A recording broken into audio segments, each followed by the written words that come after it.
Bonsoir à ceux qui sont en direct. Euh, donc avant de commencer le cours, j'aimerais le dédier pour la Tzlacha et la Chazara Bichouva de Alain Chai Ben Fortuné. Et la Chazara Bichouva de nous tous, les Hachem. Alors attendez, avant de commencer, un petit message de remerciement. On a organisé 2 soirées là. Ma femme a organisé 2 soirées de femmes. Vraiment, il y a eu une grande réussite. C'était vraiment incroyable. Il y avait plus de 120, une centaine de femmes là-bas dans la dernière soirée. Ils ont fait à la fin une prière pour la Géoula. Vraiment, tout ensemble. Que pour la Géoula. Et j'avais très peur de ce qui devait se passer là jusqu'à hier, jusqu'au dit Tevet. Bon, au Hachem, il n'y a rien eu. Je sais pas pourquoi. Moi, en tout cas, je sens qu'on a évité de grandes choses. Donc voilà, ceux qui ont participé de près ou de loin, merci beaucoup. Et je pense que leur mérite dans le ciel, il est immensément grand. En tout cas, c'était quelque chose de fort et donc je remercie ceux qui ont participé. Ok, le titre du cours ce soir, comment réanimer son couple. Donc même si vous n'êtes pas marié, pour certains d'entre vous, croyez-moi que c'est un cours qui peut vous faire économiser 2-3 ans de galère dans votre couple. Il y a des informations qu'on va donner, ça peut vraiment éviter au moins 2 ans de galère. En 1 heure de temps, vous allez voir que ça peut être bénéfique. Surtout qu'on va essayer de comprendre qu'est-ce qu'Hachem il veut dans le couple pour amener ça de façon personnelle vis-à-vis d'Hachem dans, dans, dans mes mitzvot. Ok. Donc, on y va. Si vous avez des questions, n'hésitez pas. Et voilà. Donc, là, on a passé le Ditevet, le jeûne du Ditevet. Le jeûne du Ditevet, c'est là que le Beth Amikdash, il a commencé, la destruction du Beth Amikdash, elle a commencé le 10 Tevet. Il y a eu 3 étapes, le 10 Tevet, le début, 17 Tammuz, et le 9 Av, la destruction du Beth Amikdash. Okay, le 10 Tevet. Quel rapport avec le couple? Le Beth Amikdash, vous allez voir qu'il y a il y a un lien hyper étroit avec le couple. Pourquoi? Vous verrez qu'à l'intérieur du Beth Amikdash, il y a ce qu'on appelle les Kérouvim, les 2 anges. Les 2 anges, il y a marqué que quand Hachem, il était euh, il montrait de l'amour pour son peuple, les 2 kérouvim, ils étaient là, ils étaient face à face. Ils étaient face à face. Quand il y avait Hachem, il était mécontent du Ham Israël, ils étaient dos à dos. Quand il y a eu la destruction du Beth Amikdash, la Gemara dit qu'ils s'entrelaçaient. Ok. Donc il y a un lien, on dirait, d'amour entre Hachem et le Ham Israël. Ok. Si on arrive à comprendre ce qui se passe dans le couple, on a la clé pour comprendre comment nous on peut se rapprocher d'Hachem. Comment nous aussi mettre en place cette relation qu'on a avec Hachem sur les rails de la meilleure des façons. Ok. Donc on y va. La Gemara nous dit comme ça. Ish veisha zahu shrina benem. Un homme et une femme qui ont mérité, il y a la présence divine entre eux. Ça veut dire qu'il faut savoir que lorsqu'il y a le shalom bait, il y a la paix dans un couple, il y a Hachem avec eux. Quand il y a Hachem avec eux, il y a la bracha, la bénédiction, la réussite, la parnassa, les enfants de sadikim. Il n'y a pas de galère dans la maison. Il n'y a pas de fuite, de moisissure, de trucs. Tout réussit. Les gens, ils sont heureux. Ils sont bien. Maintenant, vous voyez ce qui se passe aujourd'hui. On est à je ne sais pas combien de pourcentage de divorces. Pourquoi il y a autant de divorces? Parce qu'on arrive à une génération où le Yetzirah, il met toutes ses forces dans la bataille. Si c'est là-bas que je peux amener Hachem dans ma maison, dans le couple, alors c'est là-bas que le Yetzirah, il va mettre les bouchées doubles. Et aujourd'hui, je peux compter sur les doigts de ma main, ok, le nombre de couples qui sont heureux. Vraiment, hein. Je pèse mes mots, mais il y a très peu de couples qui sont heureux, qui sont bien, ils sont heureux, ils répondent aux critères de la Torah. Très peu de couples. Beaucoup, ils ont divorcé, beaucoup, ils veulent divorcer, et encore plus, ils vivent en tant que colocataires. Et bon, on est là, on s'aime bien et tout, on ne veut pas divorcer parce qu'il y a les enfants, mais ils s'aiment pas. Ils sont là pour l'image, quoi, pour la société, quoi. Ça, c'est encore plus. Et combien vraiment ils s'aiment comme 2 tourtereaux, comme on dit? Très peu. Donc maintenant, on va essayer ce soir d'expliquer comment réanimer son couple de façon à ce que 2 personnes ils puissent être heureux. Est-ce que c'est possible en 1 heure de le faire ou pas? Qu'est-ce que vous en pensez? On tente le coup? Alors moi, je peux vous dire que si j'avais été sur une île déserte avec ma femme, j'aurais pris ce cours avec moi. Parce que c'est un truc qui peut vraiment nous donner la clé. Il y a une clé. une clé pour arriver à créer un autre lien avec son partenaire. Si on y arrive, on a tout gagné, Bezrat Hashem. Qu'Hachem puisse me donner les mots, Bezrat Hashem, pour expliquer. Ok, alors qu'est-ce qui se passe? Aujourd'hui, dans les couples, c'est quoi les problèmes? Une femme, faut comprendre, elle a une klala, elle a une malédiction, elle y cherche teshukater. Vous savez que à la faute, quand Adam Arishon il a fauté, l'homme il a eu 10 malédictions, la femme elle a eu 10 malédictions, la terre et le serpent, etc.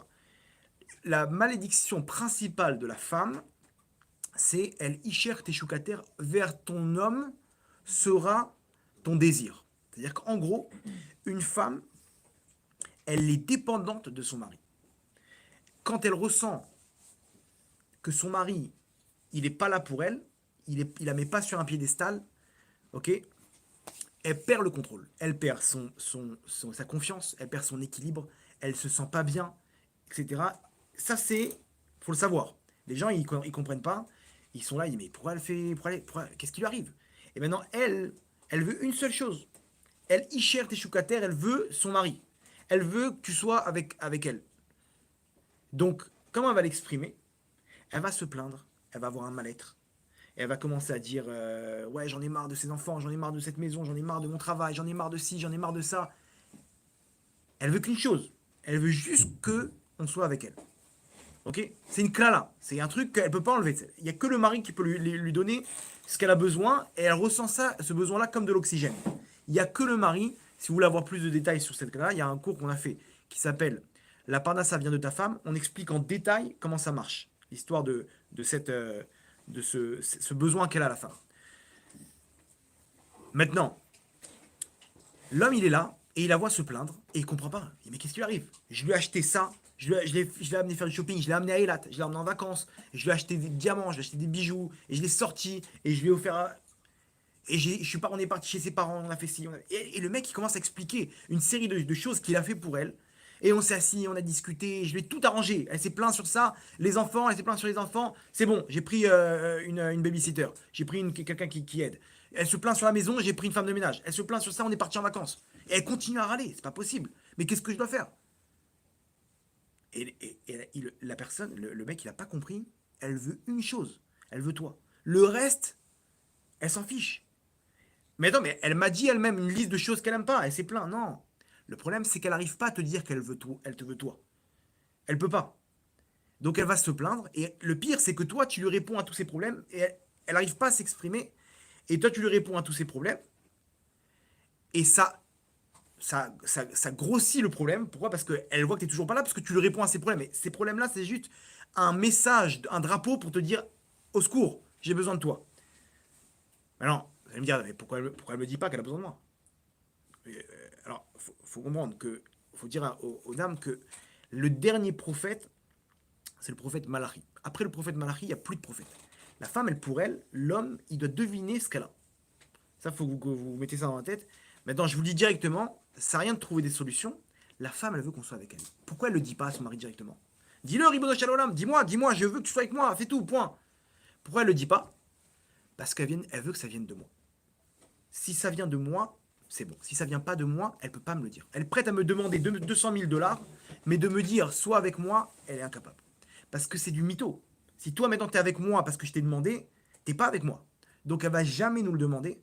Et la personne elle va tourner en rond et il va se tirer une balle dans la tête parce qu'il va dire mais c'est pas possible, j'ai tout fait et j'arrive à rien. Donc premièrement, première clé, elle veut qu'on soit avec elle. Ça peut nous économiser beaucoup de problèmes. Vous êtes d'accord? Quand tu vois qu'elle commence à se plaindre, etc., ça ne veut pas dire qu'elle a un problème. Tout va bien dans sa vie. La source, c'est toi.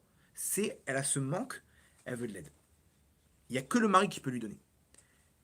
Ah, comment il peut lui donner? C'est la suite du cours. Ok. Mais en tout cas, la femme, elle a un problème. C'est que une seule personne peut l'aider, le mari. Il n'y a pas d'égalité des sexes, etc. Ouais, mais la femme. Non, non, non. La femme, elle a, selon la Torah, elle a quelque chose qui lui manque. Et cette chose-là, il n'y a que le mari qui peut lui donner. Vous comprenez? L'homme, de son côté, c'est quoi son problème? L'homme, il a ce qu'on appelle l'orgueil. L'orgueil, c'est-à-dire qu'il aime qu'on le respecte.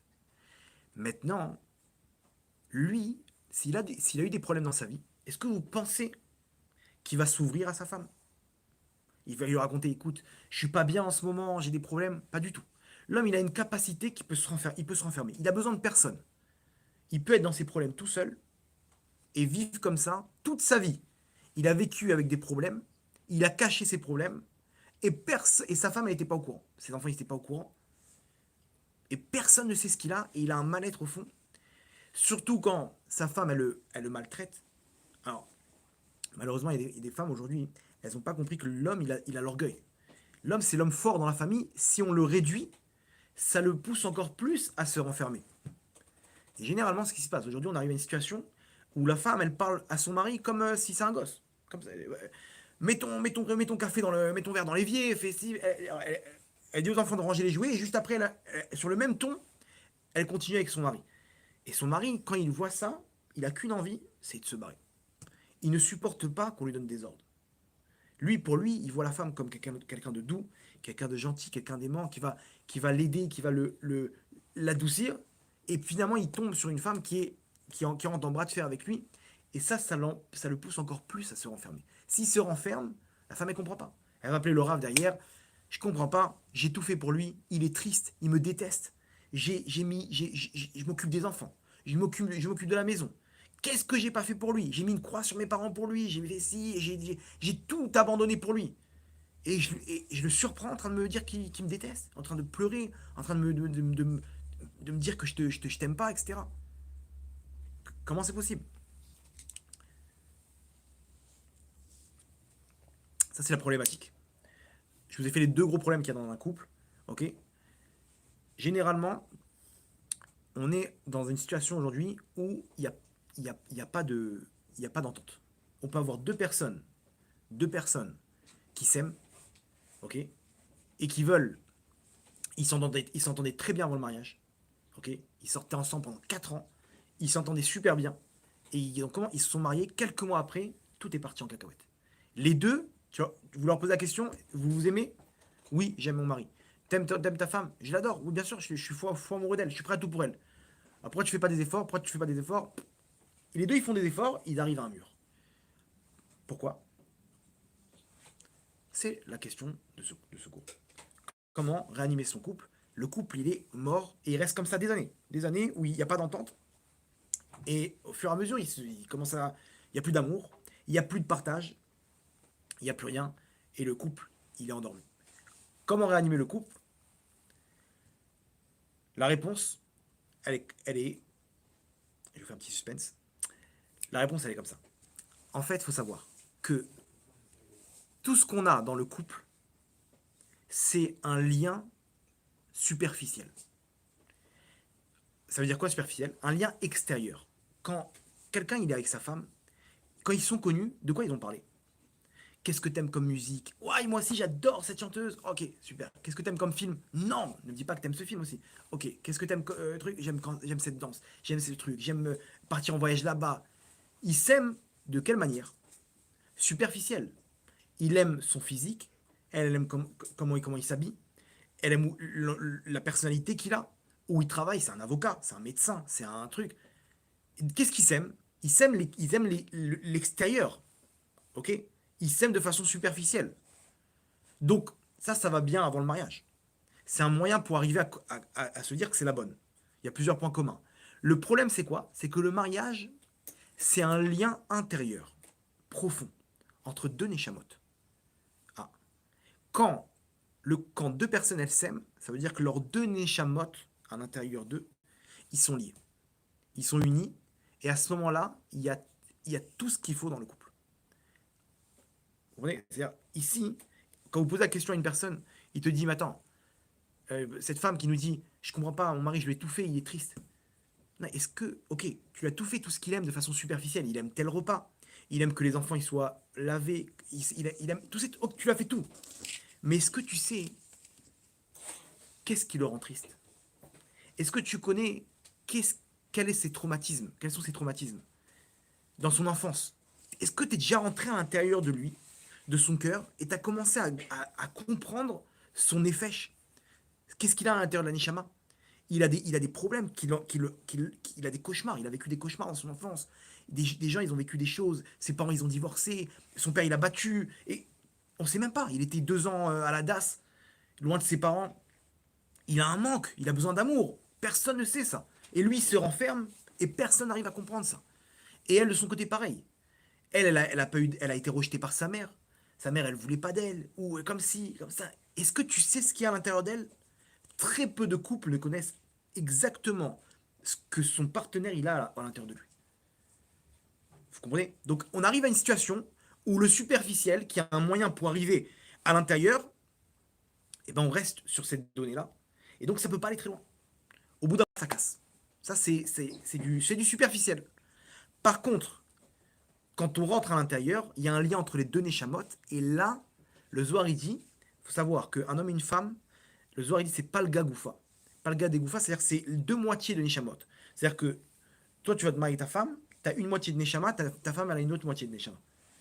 C'est-à-dire que les deux Neshamot réunis, c'est une seule et même Neshama. À ce moment-là, vous arrivez à un niveau où, en un coup d'œil, tu as vu ta femme, tu sais exactement ce qu'elle ressent. Elle t'a regardé, elle sait exactement, là, t'es pas bien, t'es vexé, là, t'as envie de partir, là, t'as peur. Comment c'est ça? Ils sont unis dans les Neshamot. Unis dans les Neshamot. Et ça, c'est... Quand on y arrive, il n'y a plus de problème de couple. Aujourd'hui, on va essayer d'expliquer comment y arriver. Comment arriver à créer le lien intérieur dans les Neshamot. Pour ça, Hachem nous a donné une clé. La force de la Neshama. Pour réunir deux Neshamot, il faut utiliser le Kohar de la Neshama. Est-ce que quelqu'un peut me dire c'est quoi la force de la Neshama? Je vais vous donner un exemple. Les animaux et les hommes. Quelle est la différence entre les hommes et les animaux? Qu'est-ce que les hommes ils ont de plus que les animaux? Ah, les dauphins ils sont très intelligents aussi. Voilà, très bien. Cette Neshama, comment ça se matérialise? Qu'est-ce que ça fait de plus chez l'homme que les animaux qui n'ont pas de Neshamot? Comment ça se matérialise? Qu'est-ce qu'on a de plus qu'eux? À part le perroquet. Je vous aide. Oh, ça c'est la Neshama. Les goïms, ils font pas les mitzvot. Pourtant, ils ont quand même un... Hein? Ok, mais les goïms, ils ont pas ça. Qu'est-ce qu'ils ont de plus les hommes en général? La parole, Chazak. À part les perroquets. C'est pour ça que j'ai dit que...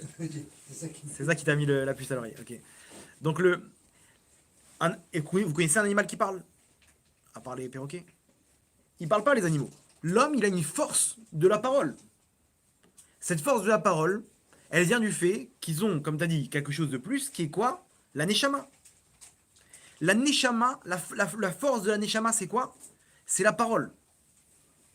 Vous comprenez? Le dibour. Grâce à ça, grâce à cette force, je vais pouvoir m'unir avec une autre Neshama. On va expliquer tout de suite comment ça marche. Avec la parole, on est capable... Dibour, c'est aussi en hébreu davar. C'est quoi davar? Davar, c'est une chose. La parole, c'est une chose, c'est-à-dire quoi? Une chose matérielle. Ouais, c'est matériel. Mais dans la parole, c'est pas matériel. Et la parole, elle se matérialise. Quand tu parles à quelqu'un, tu peux le détruire. Tu peux tuer une personne, tu peux le rendre heureux, tu peux le faire rigoler. C'est-à-dire qu'il y a quelque chose qui est créé avec la parole. Cette parole-là, elle sort de ta neshama et elle va atteindre quelque chose dans la neshama de ton prochain et elle va influencer, elle va agir en bien comme en mal. Ok? C'est vrai, tu insultes une personne, tu lui dis un mot, tu la détruis. Le mec, il peut, pendant 3 semaines, il est en dépression. Qu'est-ce que j'ai dit? J'ai dit 2 mots, ça va, c'est quoi le problème? Un pic, tac. Une blague, waouh, tu l'as relancé. Un mot, tu peux ressusciter une personne. Ressusciter une personne. Vous voyez, dans la synagogue, là, on est là, maintenant, il y avait, quand ils faisaient les travaux, moi, je donnais les cours pour les jeunes ici à l'époque, et ils voulaient faire une belle salle pour faire une synagogue. Donc ils ont fait les travaux. Ils m'ont dit, je t'en prie, ils m'ont dit, tant que tu es sur place, tu peux vérifier les travaux. On a mis une équipe là-bas de travailleurs. Vérifie, tu vois s'ils font bien le travail. Donc de temps en temps, je passais. Maintenant, ils ont pris une équipe d'Arabes, de travailleurs arabes, ok, qu'ils ont fait venir. Bon, j'arrive comme ça, je dis, alors ils étaient 5-6. Et moi j'étais là pour leur donner des ordres. Leur dire, attends, ça c'est pas bien, qu'est-ce que tu fais, c'est quoi ça, etc. Bon, c'était une période un peu un peu tendu au niveau des relations israélo-palestiniennes. Je dis, qu'est-ce que je vais faire maintenant avec eux? Ils vont voir un religieux arriver et ils vont lui marcher dessus. Tu sais quoi? Ok, je sais comment les prendre.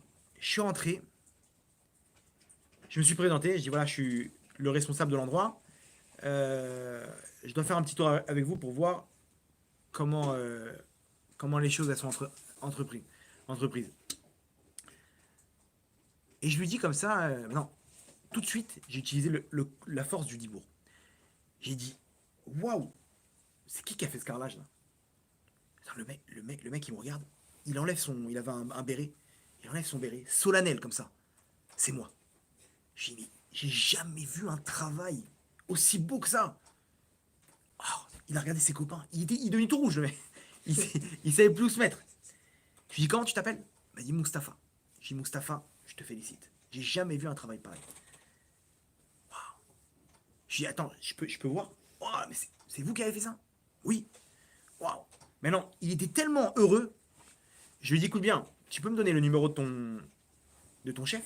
Je veux lui dire combien il a des bons travailleurs. Tout de suite, il a appelé sur le champ. Truc, tu peux lui parler de... Maintenant, je tombe sur un Israélien, un entrepreneur israélien. J'ai dit, écoute-moi bien, Mustapha, c'est une bombe atomique. Je te dis tout de suite. Tu le gardes, franchement, il fait un travail magnifique. Il était là, il était en...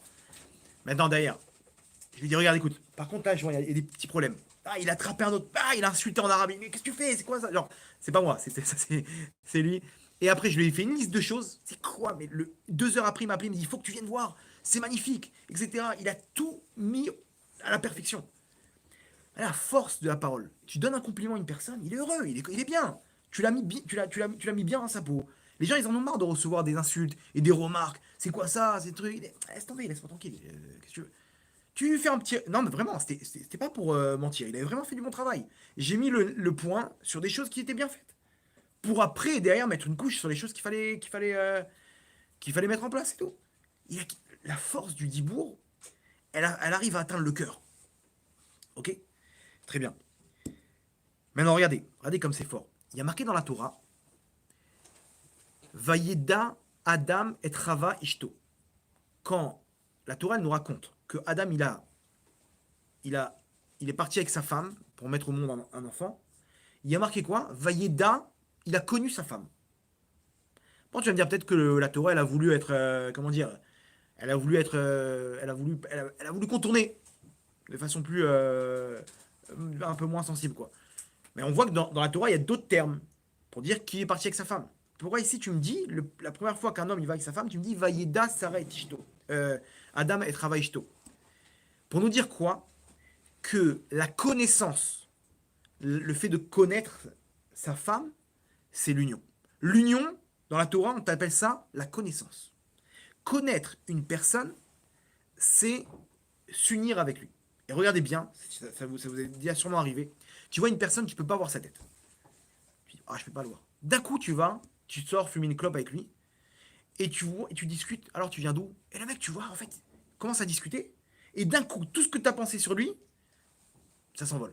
D'un coup, tu vois, c'est un mec bien, hein. Et c'est une bombe, il est sympa, lui.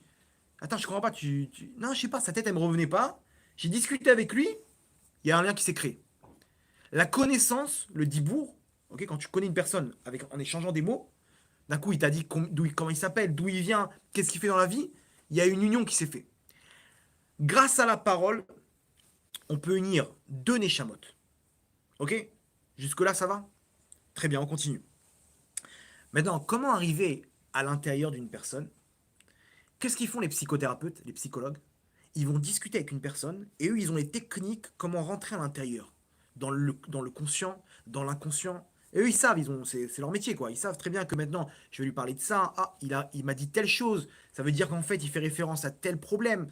Et il va rentrer encore et encore. Et quand ils vont parler, des fois 1 heure, la personne, elle va sortir chez un psychologue 1 heure de temps, elle va se sentir bien.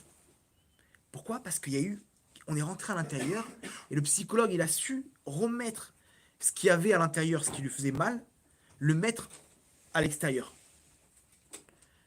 Donc, la parole, elle est capable, en fait, c'est la clé pour arriver à l'intérieur d'une autre personne. Quand tu vas discuter avec une personne, tu vas parler, parler, parler, et plus tu vas parler, plus elle va s'ouvrir. Et elle va dire, tu sais, je vais te raconter un secret, et personne n'est au courant. Ça vous est déjà arrivé ou pas? Tu parles avec une personne, d'un coup, il va s'ouvrir. La parole, elle est capable d'arriver à l'intérieur d'une autre personne. Ça veut dire en fait, c'est une clé. Tu peux pas, l'intérieur, il est bloqué. Une personne, jamais elle va s'ouvrir, à part si elle a confiance. Mais pour ça, il faut la mettre en confiance. Maintenant, dans le couple, la parole, elle va permettre à un homme de rentrer à l'intérieur de sa femme, de pouvoir savoir exactement qu'est-ce qui. Elle n'a pas besoin maintenant de se plaindre pour te dire j'ai besoin de toi, je veux que tu sois avec moi. Quand tu commences à parler, automatiquement elle va commencer à s'ouvrir. Alors le côté extérieur, superficiel, il va aider à ça. Un bon restaurant, il amène en vacances, il a fait kiffer, il offre un cadeau, etc. Donc elle va être à l'aise, elle va être en confiance. Et à ce moment-là, ils vont commencer à parler. 10 minutes, un quart d'heure, 20 minutes. Et d'un coup, tu sais, je vais te raconter un truc quand j'étais petite. Waouh, là c'est jackpot. Là, il y a un lien qui est en train de se créer. Et elle, pareil. Et lui, il va commencer à dire, tu sais, quand j'étais petit, j'ai détesté mon père. Quoi? Raconte-moi. Et comme ça, ils vont rentrer à l'intérieur, à l'intérieur, à l'intérieur. Je peux vous dire que là, il y a un lien dans les Neshama qui se crée. Pourquoi? Parce que la parole, comme on a dit, Vayeda, Adam et Travaishto. Il a connu sa femme, la connaissance, elle crée l'union. C'est le kohar de la Neshama, donc c'est comme ça que les Neshamot, elles s'unissent. Et quand il y a l'union entre les deux moitiés de Neshama, à ce moment-là, tout le couple il change. Le couple il est remis sur les rails. Ça a l'air d'être hyper facile. Mais c'est pas si simple que ça. C'est le Yitzhara, il met toutes ses forces dans la bataille pour empêcher qu'il y ait de la communication. Il y a tout le temps un truc qui va pas, et c'est là qu'il faut investir. On continue. Le... Regardez comment c'est fort. L'homme, il a, il a une force qui peut, il a une lumière qui peut arriver à transmettre à sa femme. En fait, la femme, ce manque qu'elle a, l'homme, il peut lui donner. Hachem, je vous donne une introduction. Il y a marqué comme ça, Iné, Hashemesh ve'yareach ve'achadasar kochavim mishtachavim li. Le rêve de Yosef, il compare ses frères aux étoiles et son père et sa mère à qui? À quoi? Au soleil et à la lune. De là, les Chachamim nous disent, nos sages, l'homme dans le couple, c'est quoi? C'est le soleil. La femme, c'est la lune. Regardez comme c'est fort. L'homme, c'est le soleil et la femme, c'est la lune. L'homme, il éclaire la lune. Est-ce que la lune, elle a une lumière à elle-même? Rien du tout. La lumière qu'elle a, c'est le soleil qui lui donne. Ça veut dire que si la femme, elle n'est pas bien, le problème, c'est qui?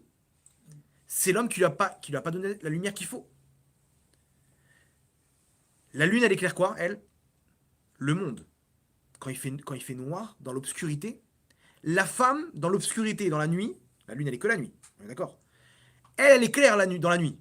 Ça veut dire que dans les épreuves, la force de la femme, elle a une force qu'elle peut relever son mari. Elle peut éclairer le monde. Mais de base, la source, c'est son mari. Derrière un grand homme, il y a une grande femme.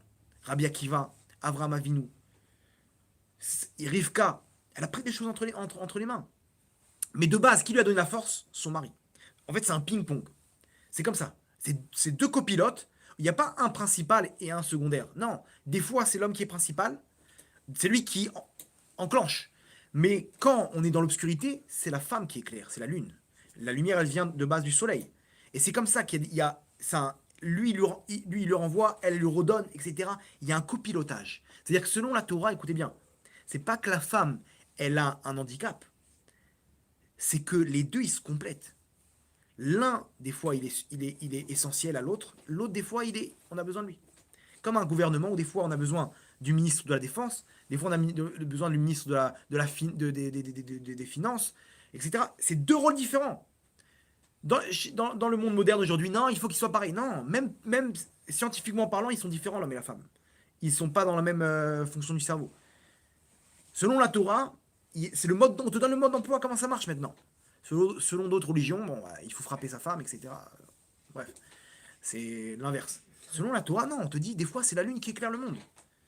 Regardez comment c'est fort. Avraham Avinu, quand Hachem il lui annonce, tu vas avoir un enfant. Sarah, elle entend, elle rigole. Et elle se dit dans sa tête, comment je peux avoir un enfant alors que mon mari, il est vieux, il est âgé. Quel âge il avait Avram à cette époque? 99 ans. C'est mort, on est d'accord ou pas? Yossi, tu es d'accord avec moi? Maintenant, Hachem, il vient voir Avram et il lui dit, écoute, ta femme, elle a dit, elle a rigolé, elle n'a pas eu la émouna qu'il faut, et elle a dit qu'elle était vieille, elle était âgée pour amener des enfants. Attends, Hachem, il a menti ou pas? Il a dit, elle a dit quoi? Elle a dit, comment on va avoir des enfants alors que mon mari, il est vieux? Hachem, il est venu voir Avram, il lui dit, ta femme, elle a rigolé, elle a dit qu'elle était vieille, elle pourrait pas avoir d'enfants. C'est faux. Elle a dit que Avram, il était vieux. Hachem, il a dû changer le discours de Sarah. Pourquoi? Les Chachamim, ils nous disent, pour pas que Avraham, si Hachem lui avait dit ça, il avait dit à Avram, ta femme, elle a parlé de toi, elle a dit que tu étais vieux. Ok, donc renforce-le en Emouna. Ben, Avram, il y aurait eu un 0,1% dans son cœur envers Sarah. De, comment dire, de mal-être. Elle a parlé comme ça de moi, etc. Hachem, il veut même pas 0,1% qui voit Avram, sa femme, différent, un peu moins bien qu'avant. Donc Hachem, pour le shalom, de là on apprend, que pour le shalom, on a le droit de mentir, de changer la vérité. Ok? C'est pour ça qu'Hachem, il a contourné. Je vous pose une question à 1 million de dollars. 2 minutes. Pourquoi tu lui racontes, Hachem? Ne lui raconte pas, comme ça t'as pas besoin de mentir. Hachem, il vient lui dit, tu sais, ta femme, elle a rigolé, elle a dit qu'elle était vieille. Et il a dû changer pour pas lui dire, pour pas faire des problèmes de shalom bayit. Mais ne lui dis rien, et puis c'est tout. Ne lui dis rien, et ne mens pas. Pourquoi tu es obligé de lui dire et tu es obligé de contourner? Vous avez compris la question? Ok, très bien, mais Hachem, il peut te donner une autre histoire pour t'apprendre ça. Il est obligé de. D'un côté, il t'apprend ça, mais de l'autre côté, il t'apprend qu'il faut changer la vérité. Et donc, tu as gagné une halakha, mais tu as perdu quelque chose qui peut coûter cher derrière. La réponse, elle est comme ça. Hachem, il est obligé de dire à Avram, écoute-moi bien, ta femme, elle a un problème d'émouna maintenant. Je peux rien te faire. Attends, mais Hachem, mais va lui dire à elle. Elle a été prophétesse, Sarah. Va lui dire. Sarah, ma fille, qu'est-ce qui se passe là? C'est quoi pourquoi tu rigoles? Quoi, je suis pas capable de tout? Hachem, il peut pas lui parler à Sarah? Hachem, il parle à Abraham, pourquoi? Parce que il y a que Abraham, en tant que soleil, qui peut éclairer sa femme. Et qu'est-ce que vous croyez qu'il a fait Abraham quand il a entendu ça? Il a parlé avec sa femme, il lui dit, ma chérie, mais qu'est-ce qui se passe? Tu crois quoi? Ah, il parlait, mais Hachem Davar. Il lui manque des scénarios à Kadosh Baruch Hu. Akadosh Baruch Hu, c'est le maître du monde, c'est le roi du monde, il est capable de tout. Il peut transformer ciel et terre pour nous. Quoi, tout ce qu'on a fait, on s'occupe de son business, je crois qu'il peut pas s'occuper de nous. Oui, mais je peux pas avoir d'enfant, etc.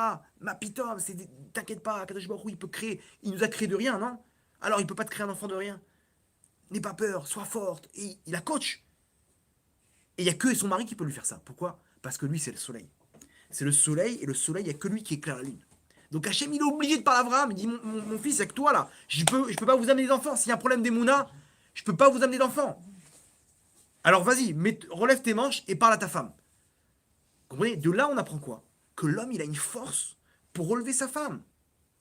La femme, elle a un mal-être qu'il n'y a que l'homme qui peut la coacher. Il peut être son psychologue privé. Ah, t'inquiète pas, n'aie peur de rien. Cette force-là, il n'y a que l'homme qui peut lui donner. Comment il arrive? Avec quoi? La force de la parole. Avec sa parole, il peut faire de sa femme une femme immensément grande, bien dans sa peau, heureuse. Je peux vous dire que ça, c'est un secret que si les peuples du monde ils connaissaient ça, ils mettraient à la poubelle toute leur théorie d'égalité des sexes, etc. Les femmes, elles couraient derrière leur mari pour avoir comment dire, un mari qui les coach comme ça, qui les met en valeur, comment dire, qui met en évidence les bons points et qui ne fait aucune remarque, ça sert à rien les remarques. Tu la descends, parce qu'elle se sent encore moins bien au lieu de son mari. Elle a besoin de voir que son mari il est derrière elle, qu'il la coach, qu'il est là pour elle, etc. Et à ce moment-là, elle se sent bien. Et quand sa femme, elle se sent bien, à ce moment-là, c'est une lune. Elle éclaire le monde. Elle éclaire la parnassa, les enfants, la maison, tout, tout. La lune, qu'est-ce qu'elle éclaire? Elle éclaire le monde entier. Quand? Dans l'obscurité. Quand tout va bien, le mari n'a pas besoin. Mais quand tout va mal, la femme, elle est là et elle prend les rênes du foyer. Et c'est une femme forte. D'où elle a cette force? Donnant, donnant. Vous voyez la force de la parole ou pas? On continue. Regardez bien comment une personne qui a un mal-être, comment elle arrive à se sentir bien quand elle arrive à parler de son mal-être, son problème à une autre personne. Vous voyez ça ou pas? T'es pas bien, t'as pris une mauvaise nouvelle. Alors, parle-en. T'attrapes un copain, tu t'assois avec lui, et tu commences à lui parler. À la fin de la discussion, comment tu te sens? Tu te sens bien. Pourquoi? Parce que t'avais un problème sur ta neshama. Quand tu as raconté ce problème, ok, t'as sorti ça de ta neshama. Le dibour, il a une force, la parole, elle a une force aussi d'exprimer le mal-être qu'il y a chez moi. Je peux arriver à sortir ça de moi-même. Un jour, il y a quelqu'un qui m'a appelé, il m'a raconté des problèmes sur problèmes. Et j'avais aucune solution pour lui. Aucune solution pour lui. Et j'ai essayé de l'aider. Et je lui ai dit, mais peut-être essaye comme ça, peut-être fais comme ça, peut-être faire un pidyon effet, peut-être faire un petit coup comme ça. Essaye de prier, allume une bougie. 1 heure comme ça, on discute. Rien à faire. Et ça me faisait de la peine, ça me faisait de la peine pour lui. Il me rappelle le mois d'après. Ah, j'en ai marre là. Ouais, je suis là, et peut-être comme ça, et trucs, et on parle et tout.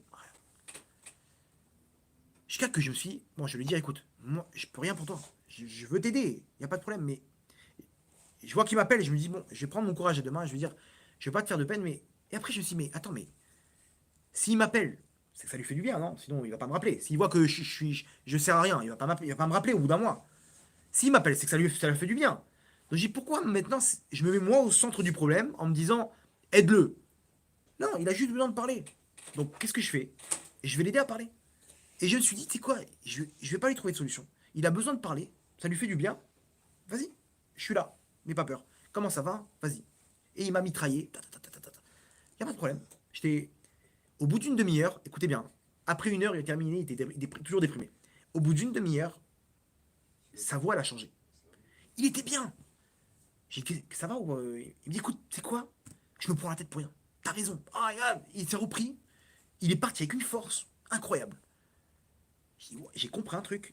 Je me suis dit, en fait, c'est quoi le problème? Et c'est pareil dans le couple, vous allez voir. Le problème, c'est que tu veux trouver des solutions, alors qu'en fait, lui, il a juste quelque chose sur sa neshama. Il a juste besoin, excusez-moi le terme, mais d'un punching ball. Il a besoin de mettre ça quelque part. Il a besoin d'en parler. Il n'y a personne qui l'écoute, sa femme, elle s'en fiche de lui. Il n'a pas de copain, il n'a rien du tout. Il y a un rave qui est là, bon, bah, ok, il n'y a pas de problème. Donc, moi, au contraire, j'ai envie de t'aider. Donc, tu as besoin d'y aller, vas-y, tu peux y aller. C'est bon, j'ai les épaules larges, tu peux y aller. Raconte tes problèmes. Mais non, moi, ça me dérangeait plus. Pourquoi? Parce que je suis plus au centre du problème. C'est lui qui est au centre du problème, il a juste besoin. Excusez-moi le terme, mais c'est comme quelqu'un qui a envie de vomir. Vous connaissez ça, la personne qui a envie de vomir? Dès qu'elle a vomi, elle se sent bien.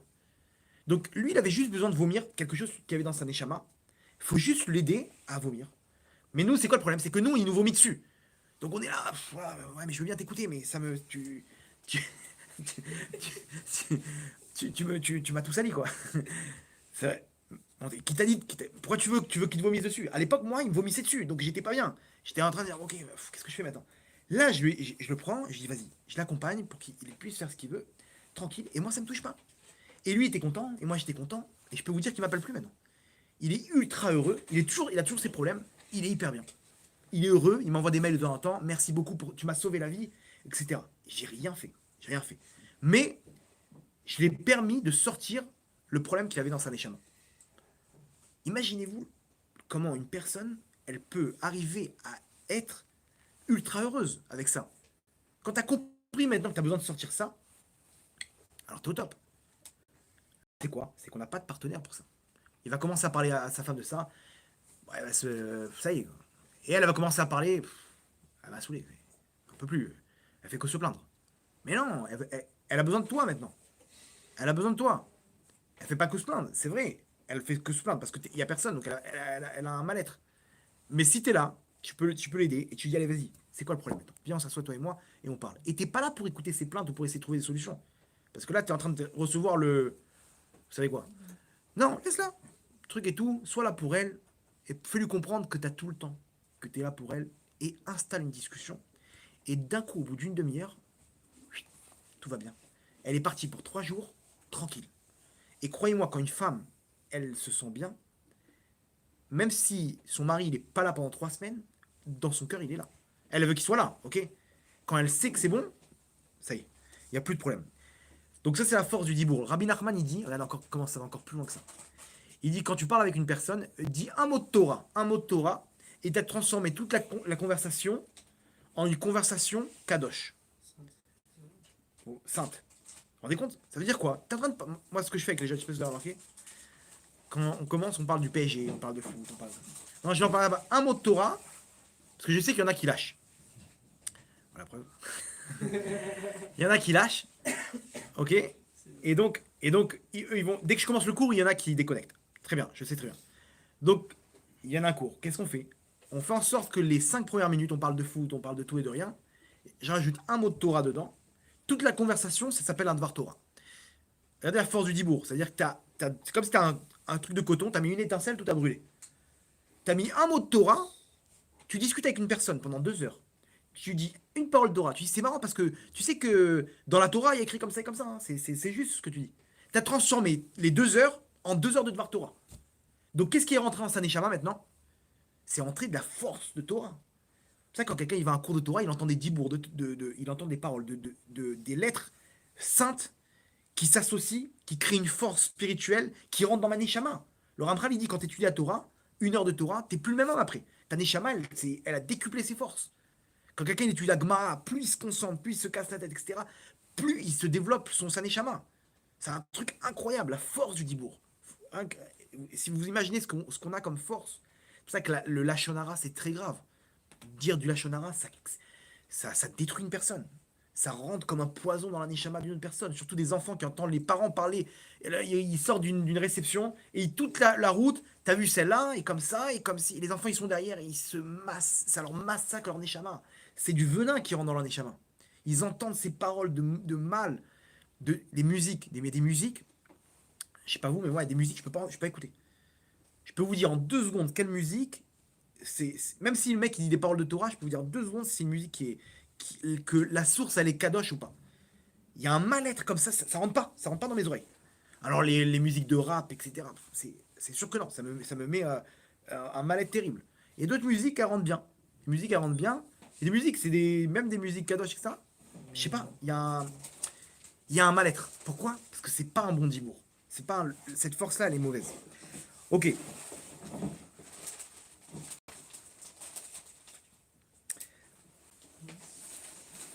C'est bon, on avance ou pas? On récapitule. On a dit comme ça. Aujourd'hui, on dit le but dans un couple, c'est d'arriver à unir ses neshamot. L'union, tous les problèmes qu'il y a aujourd'hui, c'est qu'il y a une union superficielle, l'union des corps. Ça va pas très loin. C'est superficiel. Comment arriver à avoir un couple, avoir un shalom bayit parfait, à réanimer son couple, s'il y a une union dans les neshamot? Comment y arriver? Par l'intermédiaire de la parole. La communication dans le couple. La communication dans le couple, c'est ça qui amène la force qui va réunir les 2 neshamot. Les 2 moitiés de neshamot. Quand les 2 neshamot sont unis, c'est le bonheur. Gan Eden sur terre. C'est le bonheur absolu sur terre. Ok? Comment y arriver? Par l'intermédiaire de la communication.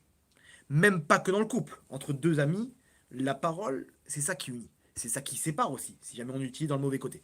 Mais en tout cas, c'est comme ça que ça marche. Donc, l'homme et la femme, comment arriver à résoudre leurs problèmes? Bah, tout simplement, quand ils arrivent à discuter, à parler. Alors à ce moment-là, ils s'unissent dans la neshamot. De fixer un temps pour parler, c'est ça qui les remet en place. Elle se sent pas bien. Comment tu peux savoir qu'elle se sent pas bien? Elle a besoin de toi, mais elle va jamais te le dire. Elle veut que ça vienne de toi. Quand tu vas discuter, tu vas comprendre tout ça. Parce qu'elle va s'exprimer, elle va se sentir bien, etc. Et donc, tu vas lui donner ce qu'elle a besoin, et à ce moment-là, elle sera au top. Elle, maintenant, comment? Lui, il est pas bien, il la déteste, il est triste. Quand ils vont discuter, elle va rentrer à l'intérieur de lui, et il va commencer à sortir les trésors qu'il a au fond de lui. Et il va dire, tu sais, je déteste mon père. Tu sais, ma mère, elle m'a fait comme ça.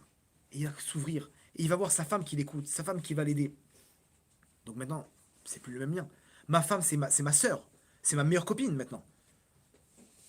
C'est comme ça qu'il écrit en Shirachirim. Achoti, Rayati, Yonati, Tamati. Il n'y a pas écrit Imi, ma mère. Faut pas que c'est pour ça qu'elle ne doit pas être comme sa mère et lui donner des ordres. Là, à ce moment-là, il se retire. Il se sent pas bien. Elle ne me comprend pas. Elle est là en train elle sait pas le mal-être que j'ai à l'intérieur de moi. Ok, très bien. Maintenant, on a réglé le problème. C'est bon, allez, shalom à l'Israël. On a réglé le problème. Il faut discuter. C'est tout. C'est pas si facile que ça. Et discuter pas de choses superficielles. Alors voilà, les choses superficielles, elles vont amener au début à mettre à l'aise les personnes pour rentrer à l'intérieur. On a besoin du superficiel, obligé. On ne peut pas rentrer tout de suite à l'intérieur. On a besoin, il y a une carapace. On a besoin de transpercer la carapace. Comment tu transperces la La carapace? porte d'entrée, superficielle. Voilà, c'est le superficiel. Comment? Il faut mettre à l'aise une personne. Un bon repas. Tu l'amènes, je sais pas, comme quand t'as connu ta femme, le mec il est venu, il l'a amené à Deauville. Ouah, il était prêt à tout. Il était prêt à tout. Et elle était à l'aise, elle s'est sentie bien. Il a fait les 400 coups, ils sont partis à 3 heures du matin, ils sont... Comment t'as fait à l'époque? Superficiel. Tu sais ce qui lui plaît, tu viens, tu discutes de tout et de rien, et après, ça va rentrer. Ok? Quoi? Deauville? Hein? Deauville? Ok, maintenant, ça, c'est hyper dur. Pourquoi? Parce qu'il faut comprendre que, il nous dit Rabbi Nachman il nous dit que pour arriver, en fait, le couple, vous allez comprendre maintenant pourquoi on compare le couple au Beth Amikdash. Vous vous rappelez au début, on a dit que de la même manière que dans le Beth Amikdash, il y avait la présence divine, quand il y a l'union dans le couple, à ce moment-là, il y a la présence divine. Comment y arrive à l'union? Les deux Neshamot. Maintenant, écoutez bien. Regardez comment c'est fort. Rabbi Nachman, il nous dit, c'est quoi le Shalom Bayit? L'entente entre les deux couples. Le Shalom Bayit, c'est pas que moi, je dois m'annuler et ressembler à ma femme, ou que ma femme, elle doit s'annuler et me ressembler, et faire ma volonté. Les deux, on doit s'annuler pour arriver à une tierce personne, à une troisième personne. Vous comprenez? Je répète.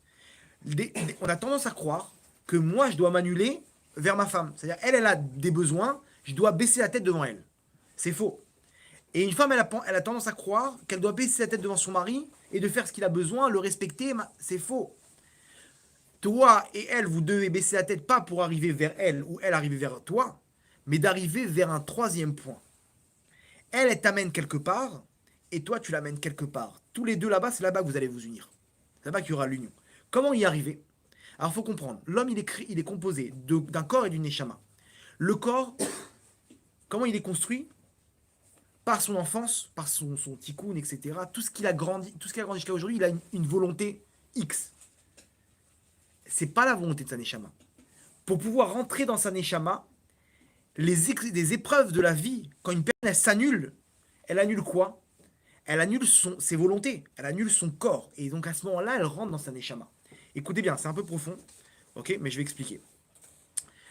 Nous, on a dit qu'on doit s'unir entre les neshamot. Pour pouvoir m'unir dans les neshamot, je dois arriver à briser mes volontés. Mes volontés qui sont mon corps. Quand je brise mes volontés, j'arrive à rentrer dans ma neshama. Elle, ma femme, elle me permet de m'annuler. Elle me donne quelque chose à faire que moi, c'est pas ma nature. Elle m'amène quelque part d'autre. Donc, si j'arrive à écouter ma femme et à comprendre ses besoins, je vais arriver à avoir le mode d'emploi. Écoutez bien, comment briser maintenant mes volontés qui naturellement m'empêchent de faire ce qu'elle me demande. Ok, j'avais pas compris ça moi naturellement. Pour arriver à ma neshama. Et elle, pareil, ce qui fait que tous les deux on arrive dans notre neshama, il y a l'union. Ok, c'est un peu profond. Ok, mais en gros, les épreuves, le fait de s'annuler, le fait d'arriver à baisser la tête, etc., c'est ça qui va me connecter avec ma neshama. Et regardez bien, les gens qui sont connectés avec leur neshama, généralement, c'est des gens qui ont eu beaucoup d'épreuves. Remarquez bien, des gens qui ont beaucoup souffert dans leur vie, ils ont une profondeur d'esprit énorme. Ces gens-là, quand ils disent un mot, c'est leur neshama qui parle. Et c'est eux qui arrivent le plus à influencer. Pourquoi? Parce que c'est leur neshama qui parle, ils sont connectés avec leur neshama. C'est leur neshama qui parle, et quand elle parle leur neshama, elle parle aux autres neshamot. Et regardez, vous allez écouter un rave un jour. Vous allez dire, ce rave-là, il a dit une phrase, ça m'a marqué à vie. Ça vous est déjà arrivé ou pas? Vous êtes parti dans un cours d'un rave, et une phrase, ça m'a marqué à vie. Une femme, elle est partie à un cours. Ce rave-là, une fois j'ai entendu, il a dit tel mot, j'ai pris sur moi Shabbat. Pourquoi? Et elle vous dit, j'ai entendu plein d'histoires sur le Shabbat, plein de cours. Lui, il a dit la même chose, je sais pas pourquoi, j'ai pris sur moi Shabbat. Pourquoi? Parce que sa neshama, elle a parlé à sa neshama. Comment moi j'arrive pas à parler avec ma neshama? Comme on dit, ce qui sort du cœur rentre dans le cœur. Et remarquez bien, tu peux voir une rabbinite ou un rave, il parle hyper bien. Et il fait rigoler tout le monde. Et il sort des choses, etc. Il est. Waouh, tu vois, tu sors, tu dis, c'est une bombe, Sora, c'est une bombe, c'est comment? Il est trop fort. On a kiffé, on a pleuré, on a rigolé. C'est bon, je vais faire tchouva. 3 jours après, il n'y a plus rien. Pourquoi? Parce que c'est superficiel. C'est un renforcement superficiel. Ce rave-là, il a parlé comme un livre. Il avait exactement le plan, telle histoire, tel truc, tel machin. Et il y a un autre rave, il bégaye, il sait même pas parler, il a dit une phrase. Comme ça, il va raconter les. Mon rave, le Rav Ben Tata, il m'a raconté, ils étaient à la yeshiva à Aix-les-Bains du Rav Raikin, à la Bachalom. Le Rav Raikin, il parlait en yiddish. Il leur disait 3 mots. Il nous disait ces mots-là, ça rentrait directement dans la Neshama. Il a étudié avec le Rav Israël. Avec le Rav Ephraim. Il parlait pas français comme on parle vous et moi. Il parlait en yiddish, moitié français. Moitié allemand. Et là-bas, il a fait 2 des Gdolim. Il a fait 2 des grands. Comment il a fait? Il parlait avec sa Neshama. Il parlait avec sa Neshama. Vous comprenez? Et remarquez bien, il y a des gens qui arrivent, qui réussissent, c'est des gens sûrs. Ils vont me dire, telle personne, il fait des. Je sais pas, c'est un rave, il ramène plein de gens à la tchouva, je peux te dire, lui, c'est sûr qu'il a eu des grosses épreuves. Tel rabbinite, elle fait des trucs comme ça, c'est sûr. Et pourquoi? Parce qu'elle parle avec la Neshama. L'autre, il a dit la même chose, mais il parle comme un livre. Et ça, c'est superficiel. Vous comprenez? Donc ici, c'est quelque chose d'incroyable. Comment on arrive à se connecter grâce au couple à sa Neshama. Si tous les deux ils le font, ils arrivent donc à cette tierce personne qui est leur Neshama. Et là, il y a l'union. Comment y arriver? Quand l'un et l'autre, ils s'annulent. Comment le faire? Comment je m'annule? Où je m'annule? Des fois, le mec, il s'annule, il perd son temps. Tu t'es annulé au mauvais endroit. C'est quoi le mode d'emploi? Parle avec ta femme. Ta femme, elle va te donner tout entre les mains. Et elle parle avec ton mari. Elle va te dire exactement, moi, voilà ce que j'aime. Moi, ça me fait mal. Tu parles comme ça, etc. J'ai des traumatismes. Ma mère, elle me parlait comme ça. J'ai l'impression de voir ma mère quand tu me parles comme ça. Ah bon, je savais pas. Et donc, elle va savoir. Vous comprenez? C'est comme ça. Et donc, maintenant, elle sait qu'elle doit mettre tout son travail dans le fait de ne pas parler comme ça. De respecter son mari. De ne pas le manquer de respect, etc.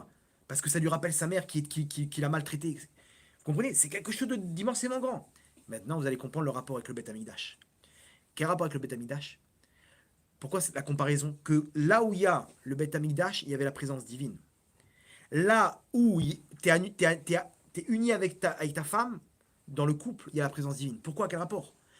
Parce que le Beth Amikdash, écoutez bien, le Beth Amikdash fait la Neshama du monde. C'est dans la Neshama qu'il y a Hachem. La Neshama, elle est connectée avec Hachem. Donc pourquoi il y a la présence divine dans le Beth Amikdash? Parce que c'est la Neshama du monde, elle est directement connectée avec Hachem. C'est l'endroit géographique qui est la Neshama du monde. Toi, quand tu te connectes avec ta Neshama, bah, tu te connectes avec Hachem. C'est pour ça qu'il y a Hachem. Tu te connectes avec ta Neshama qui est ton Beth Amikdash personnel. Vous vous rendez compte comment c'est fort? Et là, on peut comprendre tout ce qu'ils nous disent, les Chachamim. Quand les Chachamim nous disent que quand un couple il divorce, regardez comment c'est fort, comment tout se rejoint. Quand un couple il divorce, il y a marqué que Hachem il verse une larme sur le misbéach, sur l'autel des sacrifices. Quel rapport? Bah, maintenant, on comprend le rapport. Pourquoi Hachem il verse une larme justement sur le Beth Amikdash, sur le Beth Amikdash?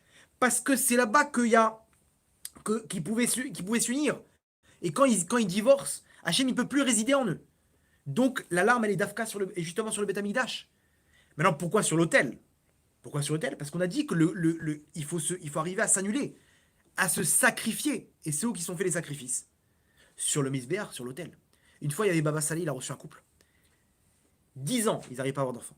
Maintenant, la halakha dit qu'une personne, il peut se marier, il peut divorcer de sa femme, se remarier avec une femme pour avoir des enfants, au bout de 10 ans. D'où on apprend ça de Avram qui a pris Agar, au bout de 10 ans. Ils vont voir Baba Saïd, il dit Kvod Arav, selon la halakha, on peut divorcer, ça fait 10 ans qu'on n'arrive pas à avoir d'enfants. 10 ans, on a fait tout ce qu'il faut. On a prié, kivré de tzadikim, etc. Rien à faire. Mais on ne veut pas divorcer, on s'aime. Qu'est-ce qu'on doit faire? Ce que vous nous dites-nous ce qu'on doit faire, ce que vous nous direz, on le fera. Voilà. Baba Saleh, il met ses mains sur son visage et il commence à pleurer. Il pleure comme ça, il voit les larmes comme ça, ils sont en train de se regarder. Et il voit les larmes couler. Et il leur dit, dans 9 mois, vous aurez un enfant. Ils se regardent. Todarabak Vodarav, il embrasse la main, etc. Et ils sortent. Baba Baruch, le fils de Baba Saleh, il est à côté. Il lui dit, papa, qu'est-ce que t'as fait? Qu'est-ce que t'as fait? T'as pris quelque chose sur toi? T'as fait un changement dans les mondes d'en haut? Il sait très bien, il connaît son père. Son père, s'il décrète que dans 9 mois, il va avoir des enfants, c'est qu'il a intervenu ici. Qu'est-ce que t'as fait, papa? Baba Saleh, il lui a dit comme ça. Il lui a dit, j'ai eu tellement mal de me dire qu'ils vont divorcer à cause de ça. Et que, il y a marqué que quand ils divorcent, Hachem y verse une larme sur l'autel, sur le misbéach.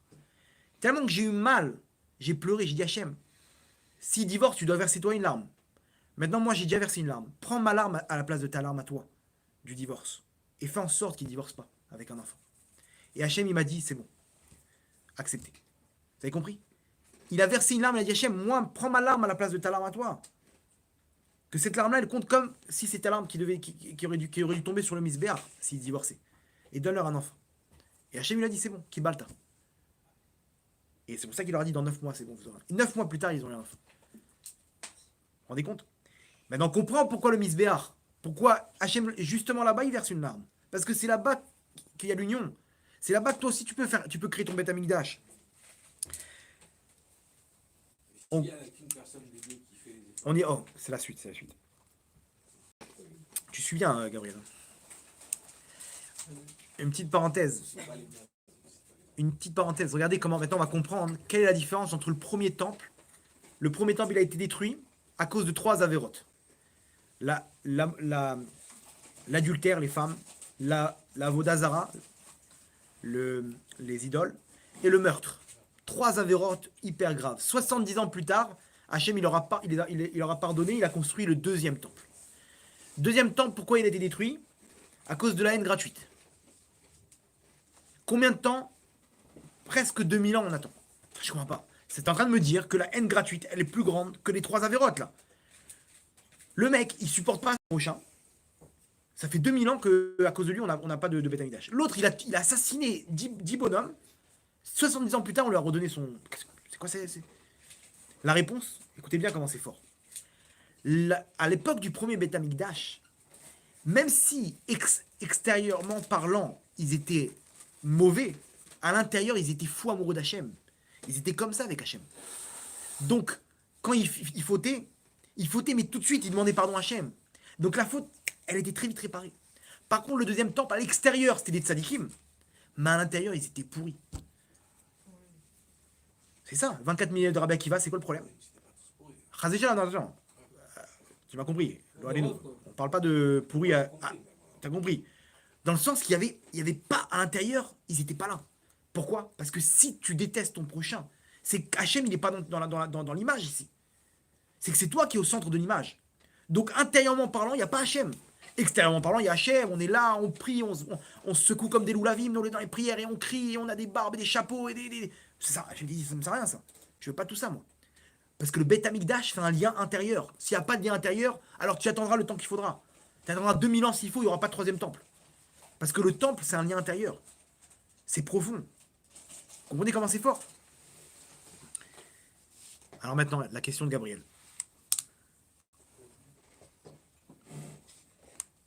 Quand maintenant, lui, il veut pas parler. Lui, ça y est, il a fermé la porte. Ou elle, elle veut pas parler. Qu'est-ce qu'on fait? Sachez que techniquement, l'homme, il a la clé entre les mains, comme on a expliqué. Parce que lui, c'est le soleil. La femme, elle a un manque. L'homme, s'il peut maintenant, il prend une décision. Et se dire, à partir de maintenant, je vais mettre ma femme en premier sur la liste de mes priorités. Et qui lui montre, ça se manifeste pas par lui acheter des choses. Ça sert à rien. On a dit que ça servait à rien, ça. Ça veut venir la mettre sur un piédestal, plus de remarques. Plus de qu'est-ce qui va pas dans sa vie, etc. Rien. Que la mettre en valeur et lui faire comprendre, je suis là. Ça veut dire quoi? Ça veut dire que Hachem, il va te tester. Il va te montrer, attends 2 secondes. Il y a un gros contrat et elle va dire, je t'en supplie, j'ai besoin de toi, je suis pas bien avec les enfants, là, S'il lui dit, écoute-moi bien, j'arrête tout pour toi, il a perdu maintenant 1000 euros de contrat, sa femme, dans sa tête, il y a un switch, là. Waouh. Attends, c'est une blague ou quoi? Il veut quoi, maintenant? C'est pas possible. Et d'un coup, il reprend du terrain comme ça, et il arrive à reconquérir son cœur, et là, elle se sent bien. À ce moment-là, elle est prête à tout pour lui. Parce qu'il lui donne son oxygène. Vous comprenez? C'est écrit. C'est-à-dire, le manque qu'elle a, s'il arrive à lui fournir, elle veut rien d'autre au monde. Elle veut même pas elle veut que toi. Qu'on discute et que tu sois là pour moi, etc. Et de moins en moins, il aura besoin de faire des efforts parce qu'elle a plus besoin que tu sois là, c'est bon, dans son cœur, elle a tiré. Elle a tiré une conclusion, mon mari, il est avec moi. À partir de ce moment-là, il a tout gagné. C'est bon, il a reconquéri sa femme. C'est bon pour les hommes ou pas? Maintenant, le problème, c'est quoi? C'est que lui, il fait ça au moment où elle va aller au mikvé, au moment où... et elle comprend très bien que c'est pour, par intérêt, c'est mort. Non, c'est pas, ouais, c'est pas quand il veut. C'est depuis le début. Il fait ça, et là, à ce moment-là, c'est magnifique. La femme, comment elle fait? C'est son mari maintenant qui pose problème. Son mari, il est renfermé, il bouge pas, c'est le lourdeau de service. Il n'y a rien à faire, qu'est-ce qu'on fait? Maintenant, on a dit que c'était quoi? C'était lui le soleil. Ouais. Elle, c'est la lune. Alors, alors, on est bloqué. Quand c'est ce cas de figure, on est bloqué ou pas? Non. Regardez bien comment c'est fort. Vous savez, c'est qui la personne la plus puissante au monde? À part Hachem? La femme. Pourquoi? C'est ce qu'elle veut. Regardez, je vous donne un exemple. À l'époque d'Achashverosh, Pourim, l'histoire de Pourim, Achashverosh, il dominait 127 provinces. Ok? C'était le roi du monde. Est-ce que c'était lui le plus puissant au monde ou pas? Sa femme, Esther, c'est elle qui l'a... Hop elle a rendu fou. Il lui dit, demande-moi ce que tu veux, jusqu'à la moitié du royaume, je te donne. Il était fou d'elle ou pas? C'est-à-dire qu'en fait, lui, c'était le plus puissant, mais sa femme, elle le menait à la baguette. Et elle lui dit, non, non, elle a rendu jaloux. Elle a commencé à faire des yeux doux à Aman. Et lui, et le Achashverosh dit, mais qu'est-ce qu'elle veut avec lui, là? Elle veut inviter à un festin, moi et Aman. Et je veux qu'il soit là. Et Achashverosh commence à bouillir. Et d'un coup, elle dit, voilà, il veut nous tuer. Tout de suite, allez, pendez-le. C'est Esther Amalka qui a tout dirigé là-bas. C'est-à-dire qu'une femme, si elle veut, elle a un atout qui fait que Hachem, il a donné un désir chez l'homme, que l'homme, il est fou des femmes. Il y a marqué comme ça, la Gemara dans Chagiga, elle dit Gezel verayot, le vol, l'argent, et les femmes, nafsho shel adam mechamedatan ou metavalaem. Un homme, il est fou de ces choses-là. Il les désire. Les femmes, si un homme, il se contrôle pas, il fait pas attention à ce qu'il regarde, à ses pensées, etc., une femme, elle peut prendre un homme et faire ce qu'elle veut de lui. Ce qu'elle veut de lui. Donc, on dit à cette madame, maintenant, sache un truc, que tu as entre tes mains la possibilité de charmer ton mari et d'arriver à lui donner ce qu'il a besoin. Dans quel sens? Bah, tu sais ce qu'il aime. Fais-lui un bon repas. Fais-lui, mets-le dans une ambiance, etc. Et fais en sorte de le rendre amoureux. Ok? Sans rentrer dans les détails, mais chacun il sait quoi faire, etc. pour pouvoir faire en sorte de charmer son mari.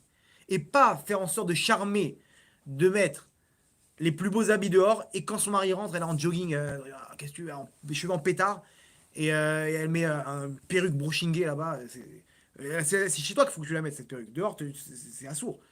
Et là-bas, comment dire, c'est le cheveux en pétard, et dehors, c'est tout le monde kiffe, tout le monde la kiffe, et à l'intérieur, là où elle doit plaire à son mari, il n'y a plus rien. Elle est en mode serpillère. Pourquoi?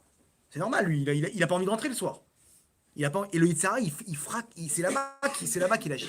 C'est là-bas que la femme, elle doit se dire non, je dois me maquiller chez moi, plus que dehors. Je dois m'habiller belle, plus chez moi que dehors. C'est comme ça que ça marche. C'est comme ça qu'elle arrive à reconquérir son mari. Et son mari, à ce moment-là, mais il va courir comme un toutou derrière. Pourquoi? Parce que l'homme, il aime les femmes. Point. L'homme, il aime sa femme. Il est fou amoureux de sa femme. Et c'est le superficiel qui va amener derrière à l'intériorité. Parce qu'une fois qu'elle a attrapé l'homme dans son filet, grâce à ça, grâce à ses atouts, à ce moment-là, elle va lui dire, écoute, viens, on parle, toi et moi.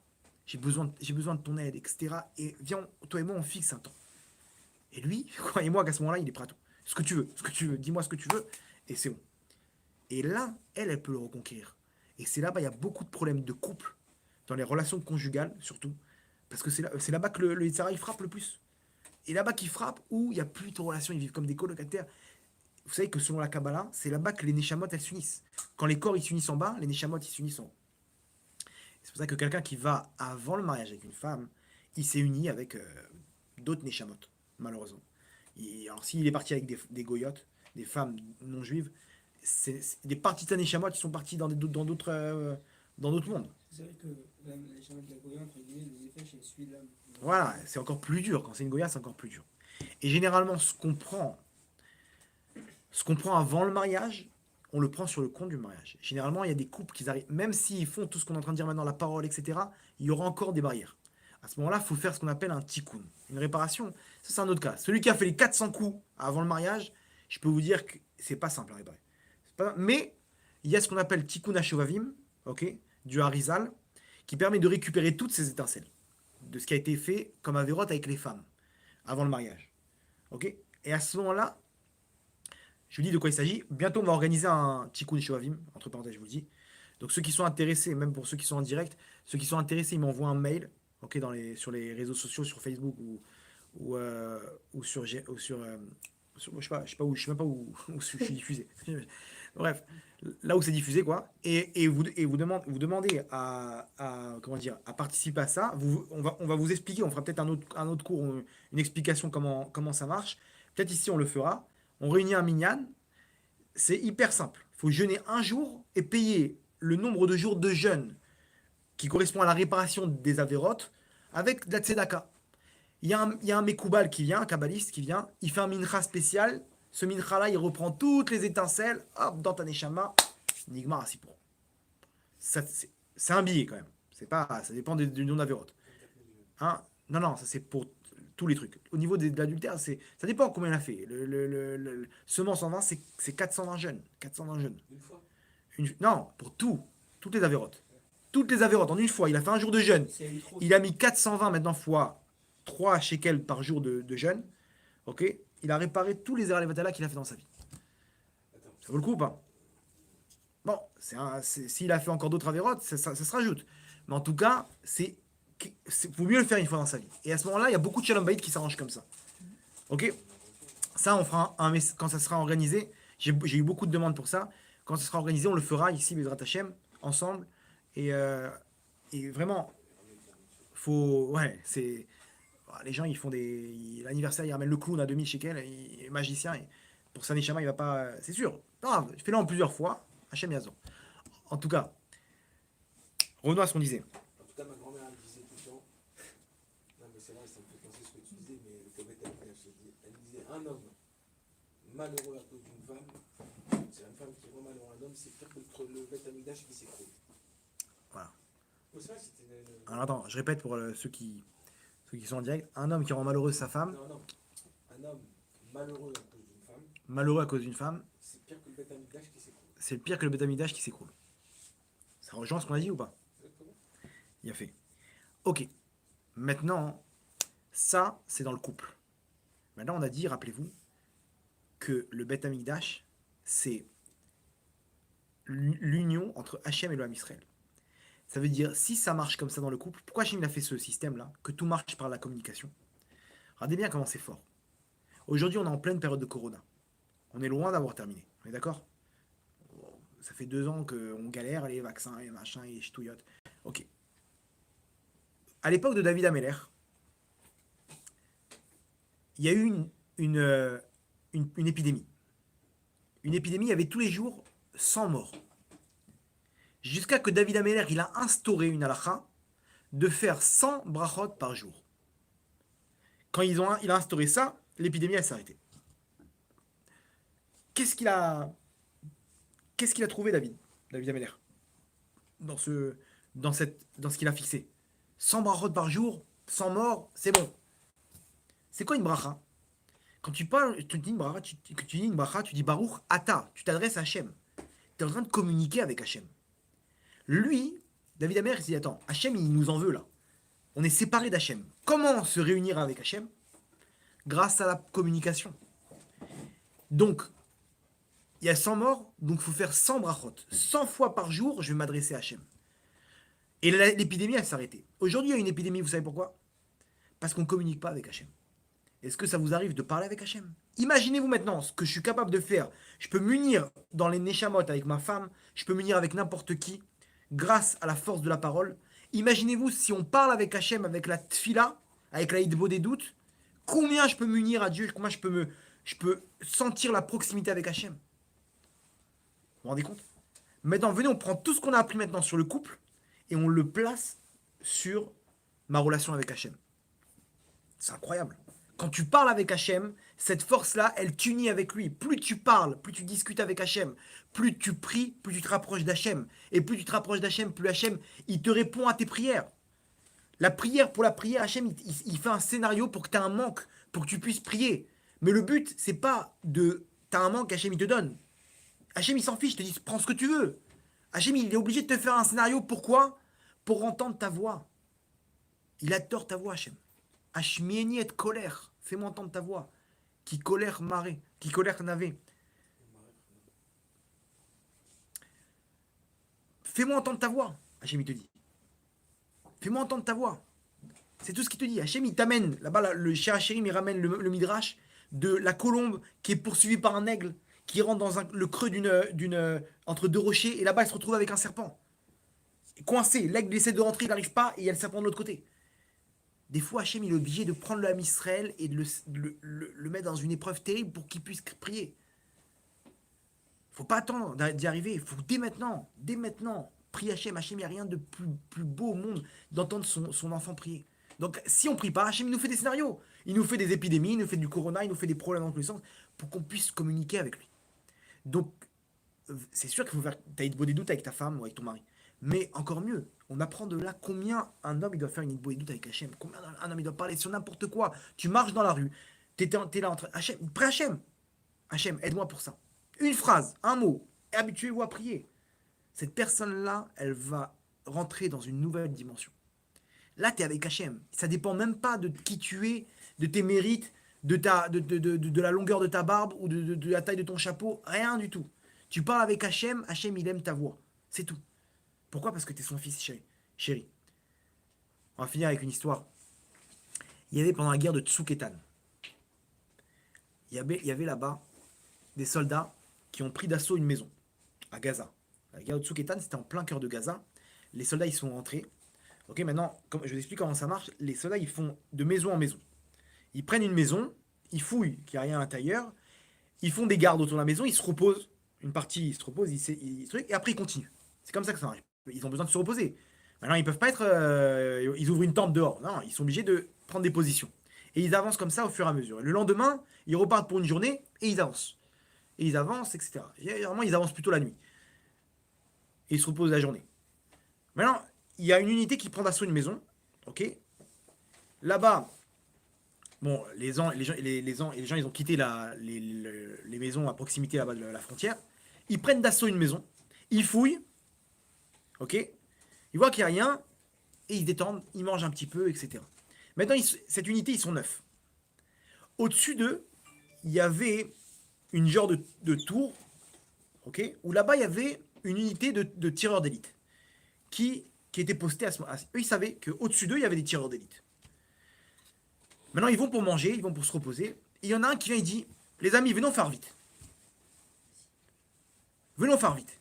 Vous êtes chaud ou pas? On a un peu de temps, on est 9. En fait, il y en avait d'autres qui gardaient autour de la maison, donc ils ne pouvaient pas venir avec eux. Venons faire vite, on fait la prière. Ouais, non, machin. Hein. Ils étaient 9.